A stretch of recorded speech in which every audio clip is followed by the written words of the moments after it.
Welcome to Noon Hour Science for the Moose Jaw Museum and Art Gallery.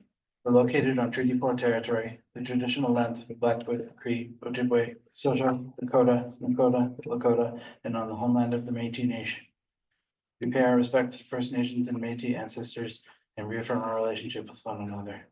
We gratefully acknowledge funding from the City of Moose Jaw, SaskArts, SaskCulture, Saskatchewan Lotteries, Canada Council for the Arts, Canadian Heritage, and the Government of Canada. I'm Vincent Hoteling, the administrative assistant here, and I'm here to welcome you to today's presentation. Mark Gilliland is here to talk about Kilimanjaro and the Serengeti. Welcome.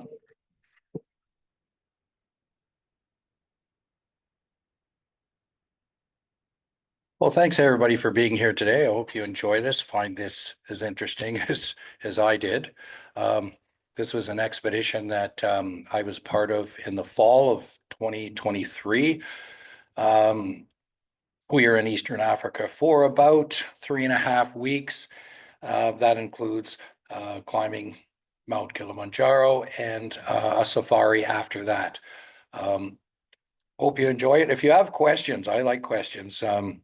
Hopefully I can see your hands up and I can answer them.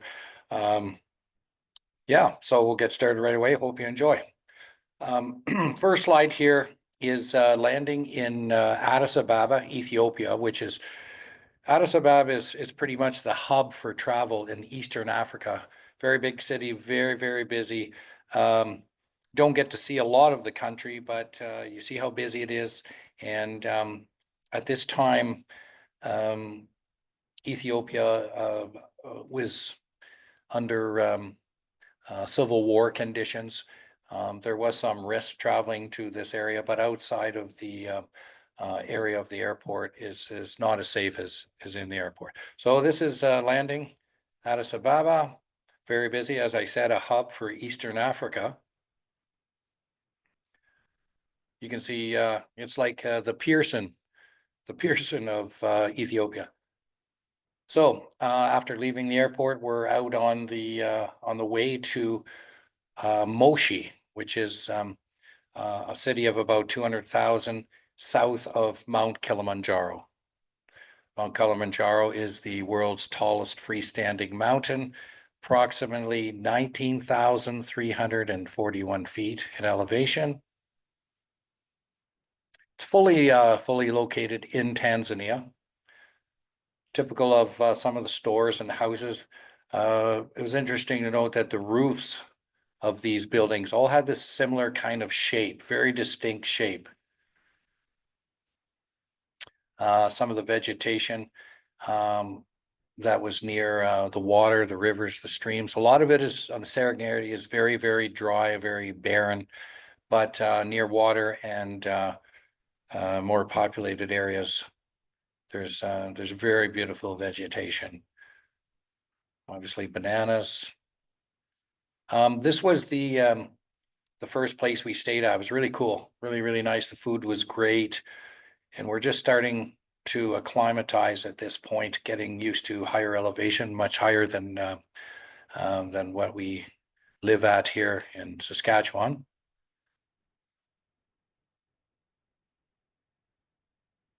Lots of these little guys, geckos, they're kind of all over the place, sometimes in your room.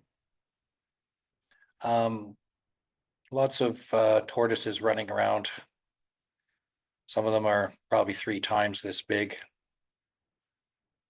The fauna and the flowers and insects and butterflies and birds, very interesting, very different than what we see in North America. Very beautiful.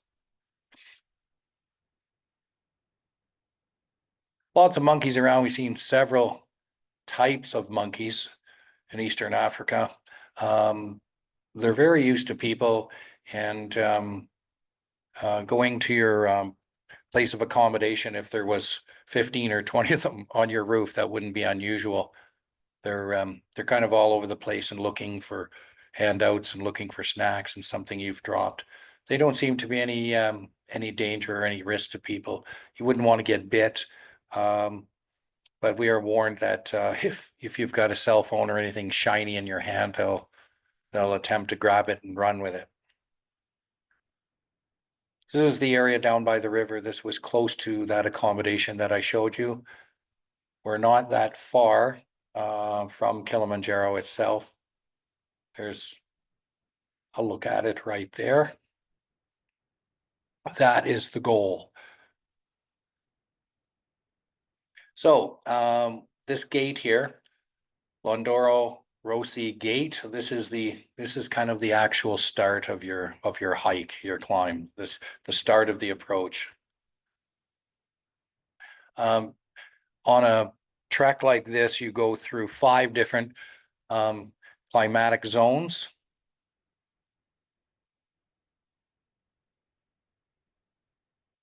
Shira 1 camp. So this is sort of your first camp. Still pretty flat, not too challenging, but it's very important that you're acclimatizing. You're getting used to the elevation.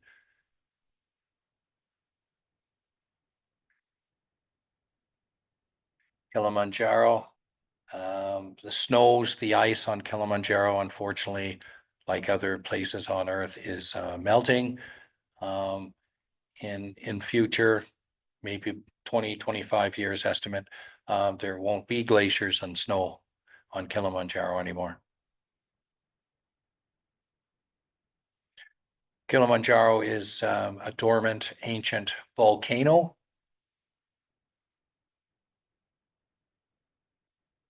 That there is typical of the trek towards it. As with all mountains, the approach is fairly flat, fairly gradual, but as you reach the top, then it becomes steeper and steeper and steeper, just like a cone kind of thing. So that's our group there. The guy with the green pack is Kibacha. He's our lead guide. We had a team of 25 support us for this trip. As you get higher, you see more cloud, less sunny,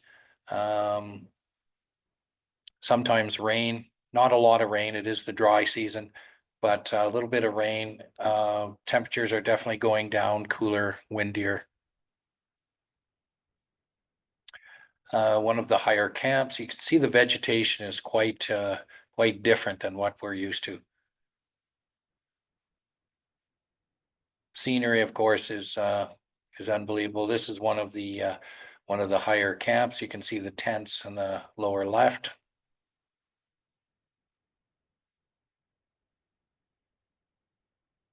This is morning and ready to get going.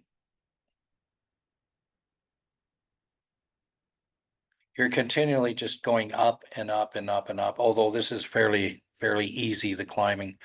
I'm the second from the left in the yellow wind jacket. At this point, we can still use trekking poles, which helps a lot. Some of our porters, we had 20 support people plus our guides. They carry the bigger stuff. They very much appreciate the work. They continually thank you for supporting them, and we're thinking, no, it's you that should be thanked for supporting us. But they appreciate the work. They're paid well, relatively speaking.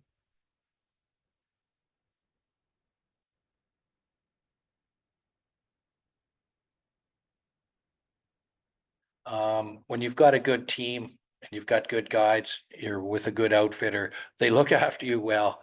All of this stuff has to be hauled up on someone's back, and in the middle of the afternoon, they invite you to have tea and cookies at 15,000 feet.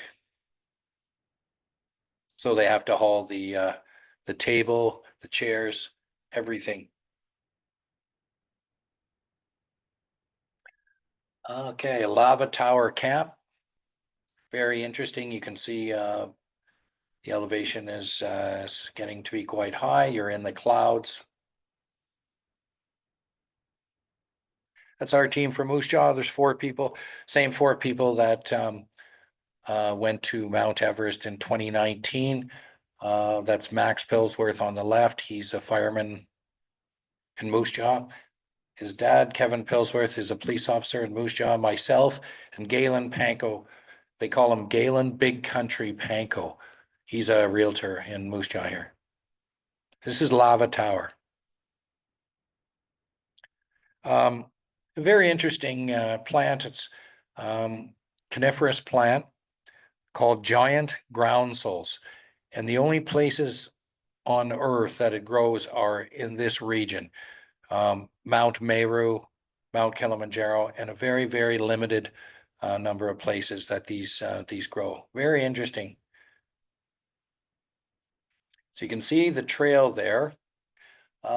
Doesn't look too bad from this vantage point, but included in that trail there is the Barranco Wall, which is probably the crux of the whole trip, other than the summit night itself.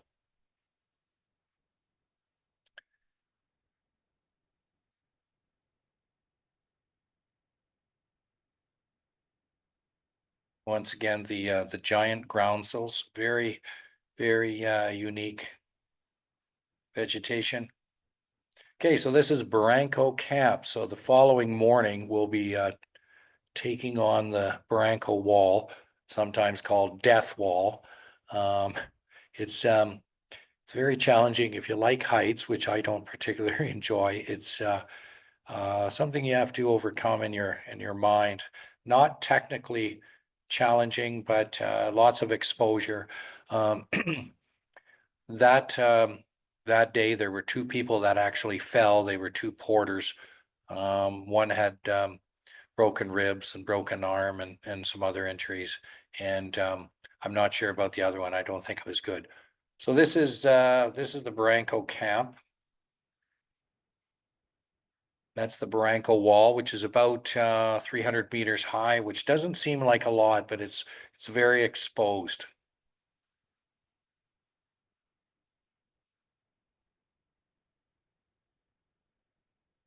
This is typical of getting through the Barranco Wall, and typical of some of the parts on the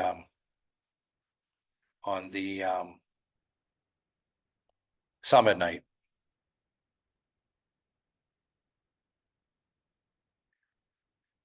Quite crowded at times because there's several teams that are taking advantage of the weather and the season, and there's a window of opportunity to get up there that has to be taken advantage of. So in some places it's quite crowded. This is sort of the most challenging part of the Barranco Wall. This is what they call the crux. You got to be very careful here. It's also called the kissing wall because you have to hug it and get so close to it that it's kind of a tradition to give it a kiss kind of thing. You don't want to slip here or you're going to have a very bad day. So once you're above that and you're up top, you're really starting to experience some elevation challenges. In the background there, sometimes people will say, well, is that snow? No, that's the clouds.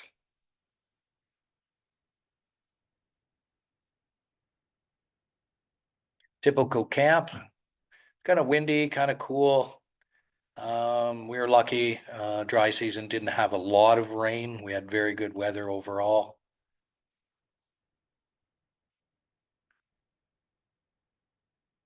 And Max decided to take a nighttime shot of the moon.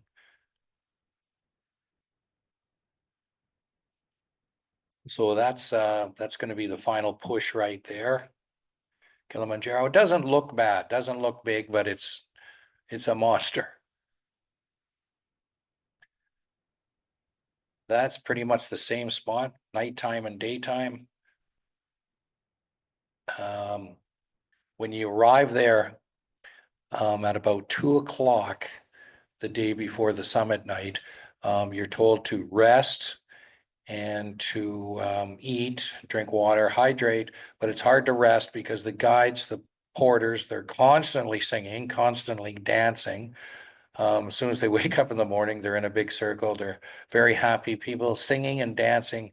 So it's hard to sleep. It's impossible to sleep, I think, during the day when the entertainment is happening. Plus, there's helicopters coming and going all the time, taking out people that are struggling with altitude sickness or injuries. So yeah, when we were there, the helicopter had to come and take some people out and blew 3 or 4 tents right off the mountain. For summit night, which would have been later that night, you start your summit push at about 10:30 p.m.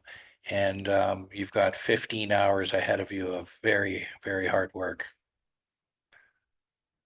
Nighttime, clear sky, that's good, always good to see.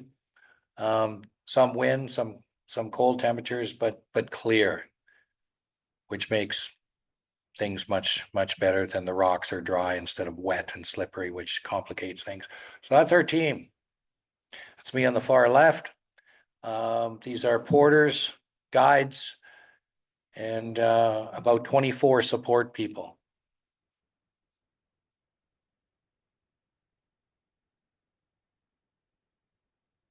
And of course, Kilimanjaro in the background, the top Kilimanjaro, the final push. Karanga Camp.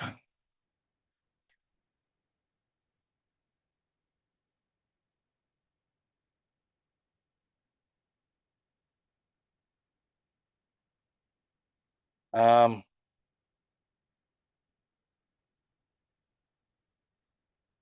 a lot of vegetation. I'm going to skip ahead a little bit. This is part of the descent.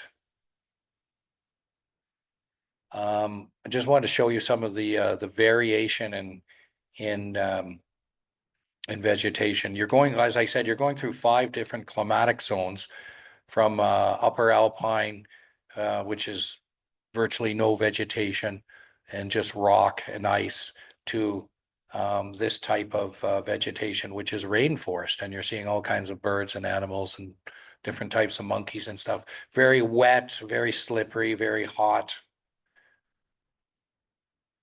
But to different types, that's a snail, which is probably about 4 or 5 inches long. So back to the environment that doesn't have vegetation. This is Moshi, the city of 200,000, which is the closest city to Kilimanjaro itself. That's from the nighttime.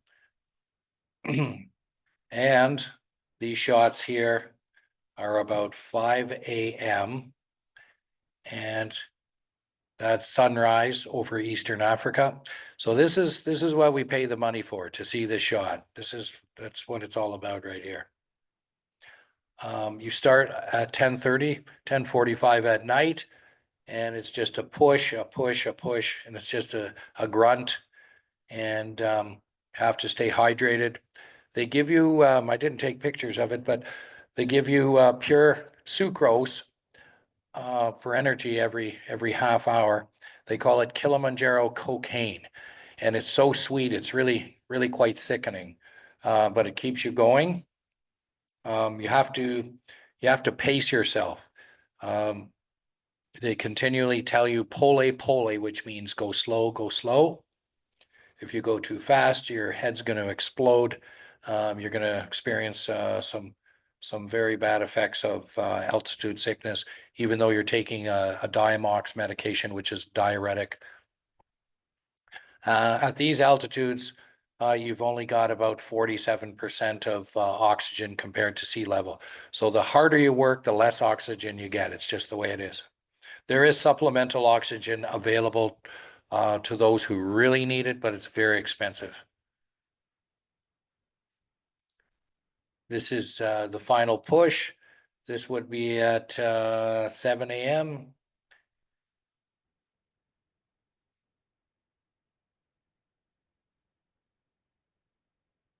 Nice shot of sunrise. And this is Stella Point. So this is the top of the crater, the top of the mountain. It's not the highest point yet although it's close, it's very close. You still have to walk around the crater rim to get to Uhuru Peak, which is the highest point on Kilimanjaro.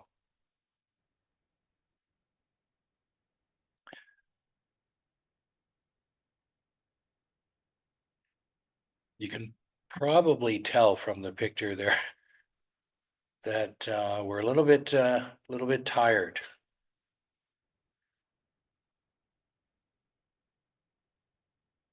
And some of the glaciers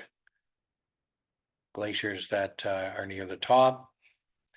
The background there, that's the clouds. A lot of people think, as I said, that's snow, but that's just the clouds. This is Uhuru Peak, and as you can see, the highest point in Africa.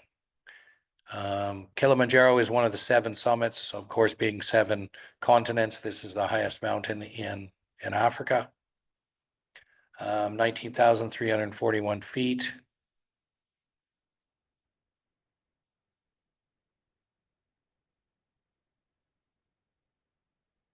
And now the tough part, the descent. The descent is very, very hard on your legs. Now it's hot out. The sun has come out and it's very, very hot. So you start shedding some of the clothing. Your legs are very tired.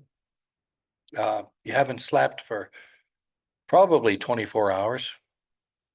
And it's a long, long descent. The whole climbing experience from when you left to do the summit push is about 15 hours, and it's nonstop. You take little rest breaks, but you're going through a lot of water right here. And then down through the cloud cover.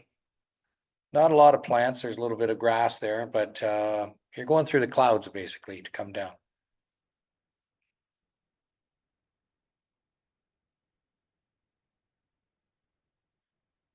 This is High Camp, or what they call Millennium Camp, and you get a little chance to rest here a little bit for about 2 hours. Get to have something to eat, rehydrate, and then back to your accommodation at Moshi, and then you're given like a certificate, a medal and stuff, saying that you completed the climb successfully. Those are our guides there that are with us. And now the fun part starts. The work is over. So now we get to explore Arusha, which is a bigger city. Very interesting, very culturally rich.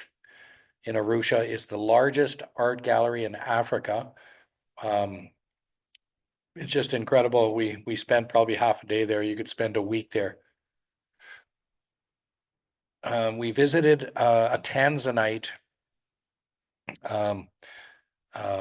processor there, a jeweler.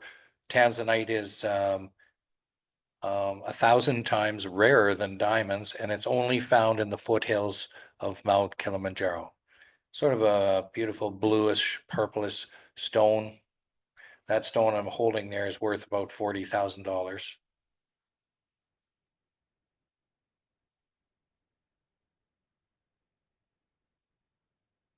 So this is the art gallery in Arusha. They call it the Arusha Cultural Center, and it's just amazing. It's just the architecture is just fantastic.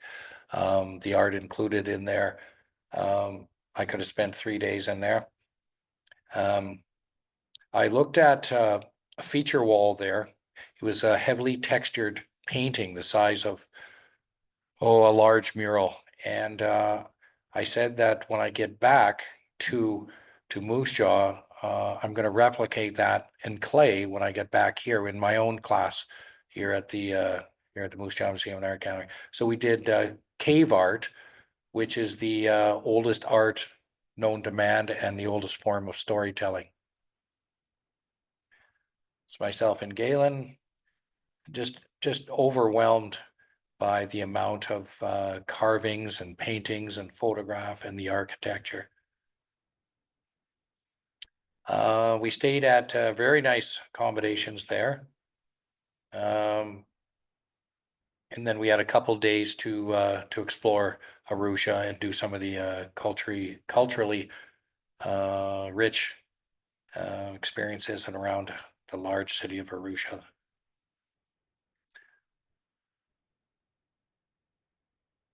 Lots of different types of monkeys all over the place. Very interesting flowers and fauna. Got to paddle this big wood boat. There was like a small lake there where we stayed. It was nice, and there's a couple from Germany there. It's really was nice and relaxing and healing after concentrating on the climb.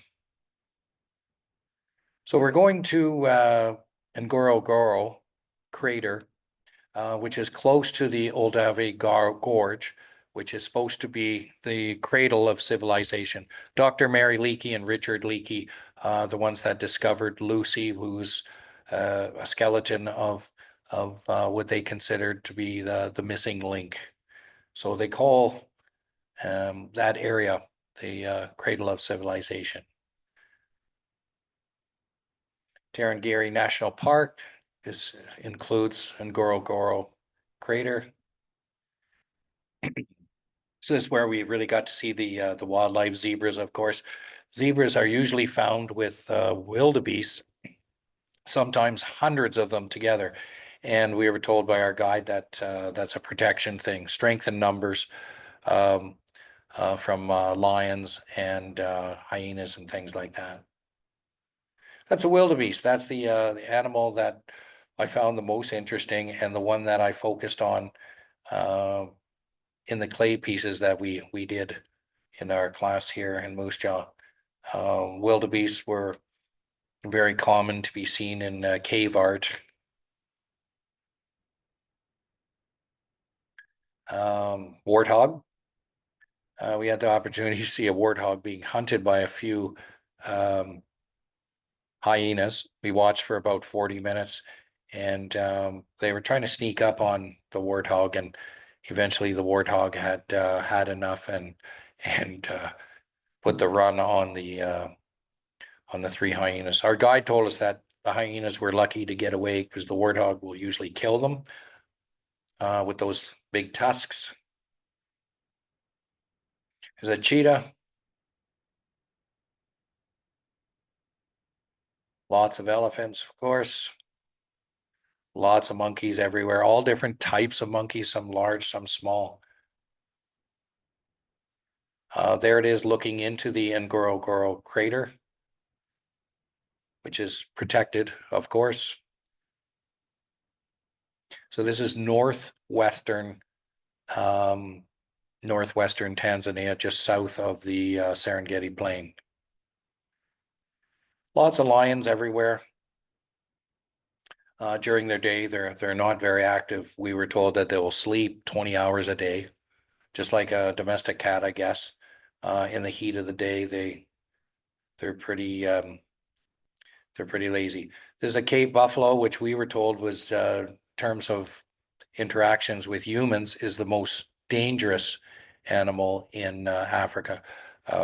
When we stayed in camps, we could not go from our yurt, our tent, back to the main tent where the cook would prepare meals. We couldn't go there without an escort because it would be like someone camping in Banff and wandering around in the woods at night, with cougars and bears. Here, there would be lions and hyenas and Cape buffalo.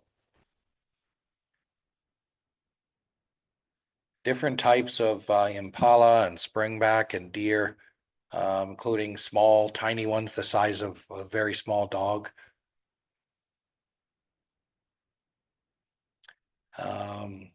Wildebeest and zebras mixed in there as well. Very migratory animals. Ostrich. There's the type of vehicle on the right there. Usually they're Toyotas, and the top pops up so you can stand up and take pictures in a relatively safe position.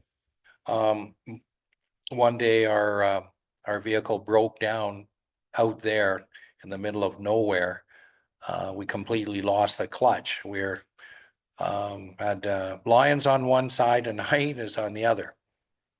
And we're in the middle of nowhere. So I said, wait, hold on. I went to the back of the vehicle and looked in our fridge, and we had enough beer and water for 3 days. So I knew we'd be okay. There's a black rhino, very rare. Probably one of the rarest animals in Eastern Africa. They can hunted and poached severely, but they're starting to make a comeback. Fascinating animals, giraffes. You know, people always know them as having a long neck, but the size of the sheer size of the animal alone, you can spot them with binoculars from many kilometers away. They look like they're floating across the Serengeti. They're just so huge, just amazing animals. So there's typical kind of safari. There'd be 5 or 6 vehicles together, and that's how close the lions are. You could literally, if you were foolish, reach out and pet one. But they're used to people, and it's interesting just to watch them. This was a female. She walked by our vehicle like 1 foot away, and she's calling her cubs, sort of constantly grunting and groaning. It's interesting. This was a little dik-dik on top of a rock because it's safe there. Interesting vegetation, of course. I think this here is one of the places that they called Pride Rock. You can see lions laying on the top there.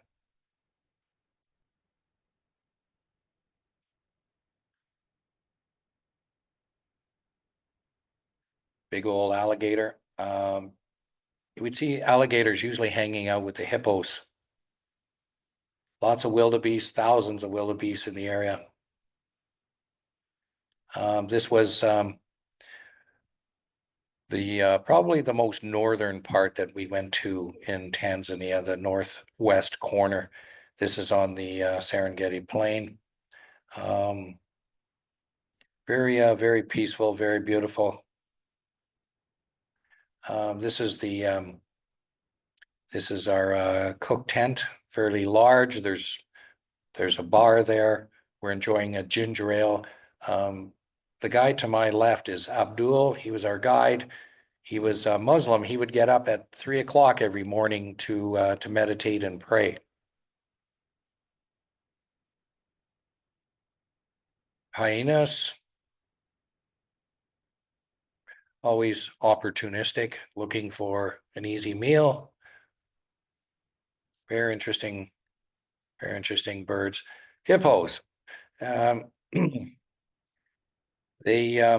You can smell the hippos from probably a couple of kilometers away. It smells like a sewer. It kind of smells like moose jaw, you know, when the pork plant is in operation. It smells just like that. It smells like a sewer. These great big hippos and these small ponds all together, and it doesn't smell good. Very dangerous animals. If you ever fell in one of these ponds, would be tragic. Interesting to watch, though. Very interesting to watch. Massive animals. This is what they do. They get out of the water. We were told this. They get out of the water to go to the bathroom on the shore, and the whole place just smells like one great big sewer. Probably one of my least favorite animals there, just because they smell so bad. Interesting, but smelly.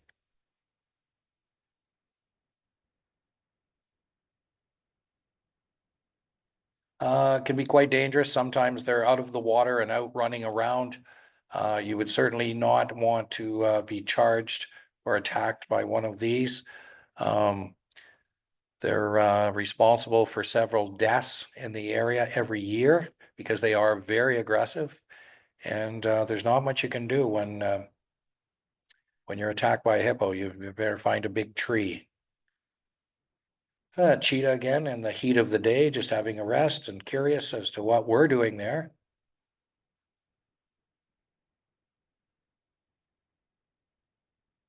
Flamingos, hundreds and hundreds of flamingos, really cool to see. Elephants, all those little trees you see in the background, many of them, hundreds of them, are knocked down, flattened right down. And we were told it's because of the elephants. They just go through things, or if there's some leaves or vegetation on the trees that they want to eat, they'll just knock the tree down. So you see knocked down small trees everywhere.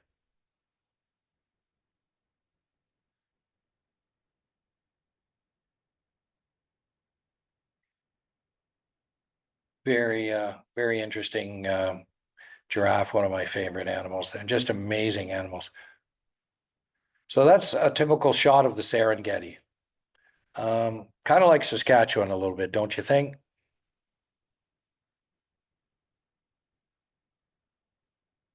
That's the place we stayed, another place we stayed, and that's our host. They're just super people. They appreciate the business. They look after you well. The food is amazing. The beer is amazing.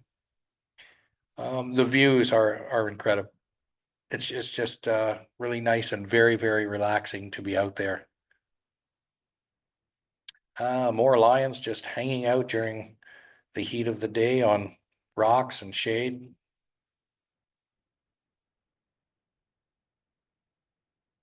You can hear them more during the night when they're hunting at night, more active. During the heat of the day, though, it's nap time. This was the seed pods from this tree called the sausage tree. I don't know why they call it that, but this was called the sausage tree, and those are the seed pods.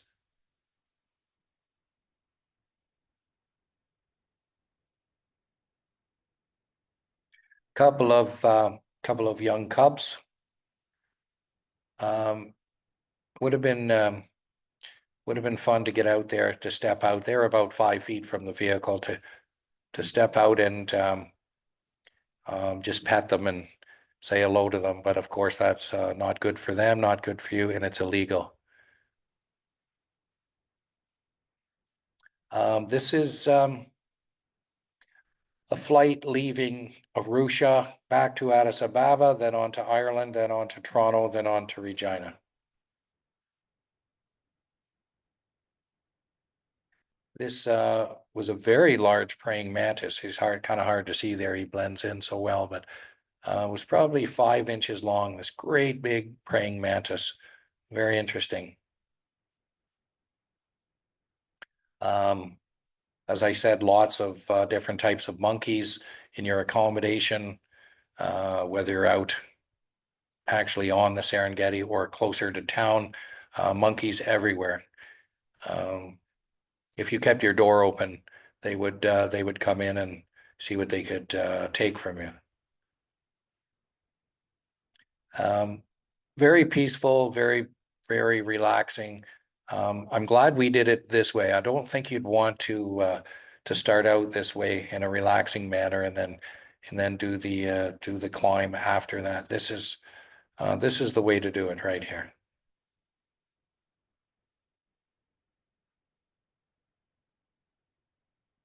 And that's the end of the presentation. Thanks very much. If you have questions, feel free to ask.